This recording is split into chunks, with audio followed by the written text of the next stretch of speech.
என்ன மாப்பிள்ள புது வண்டிலாம் வாங்கியிருக்கோம்ல? ஆமா மாப்ள. புது வண்டி எடுத்திருக்க, ஒரு வார்த்தையோட சொல்லல, வாட்ஸ்அப் ஸ்டேட்டஸ் போட்டதோட அப்படியே போயிட்ட. ஏய் மாப்ள, பக்கத்துல வேற விஷயம். அடே போயிட்டு இப்ப வந்துருவேன்டா. ரவுண்டு விடுறா, நான் எம்டி பைக்ல ஓட்டுனதே இல்லடா, எக்ஸல் தான்டா ஓட்டிருக்கேன்.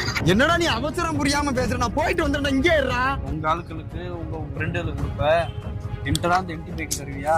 சோ இப்ப வேற லூசுமா, நான் என்னடா உன்னை அப்படி நினைச்சேன்? இதாடா இதுக்கு எப்படி மாப்பிள்ள கீர் எப்படி கீர்? ஒண்ணு கீழே, அதெல்லாம் மேலடா. ஒண்ணு ஏய் கீழ பாத்துடா, பாத்து ஓட்டுறா. பார்த்தடா மேல. யாரு கூட்டத்தை பொழந்துக்கிட்டு வரா? என்ன வண்டி ஓட்டுறியா? அறிவல் யாரா? இவன் தான்டா, இந்த வண்டியே தான். நிப்பாட சொல்லி நிப்பாட மாட்டியா? எதுக்கு அவனை போட்டு அடிக்கிறீங்க? ரோடு கிராஸ் பண்ண என் பாட்டி அவன் பாட்டுல ஏத்திட்டு போயிட்டே இருக்க. பாட்டி ஸ்பாட்லயே காலி. நிப்பாட்ட சொன்ன அவன் பாட்டுல போயிட்டே இருக்க. 4 பேர் தள்ளி வந்து இங்க வந்து நிறுத்திருக்கான்.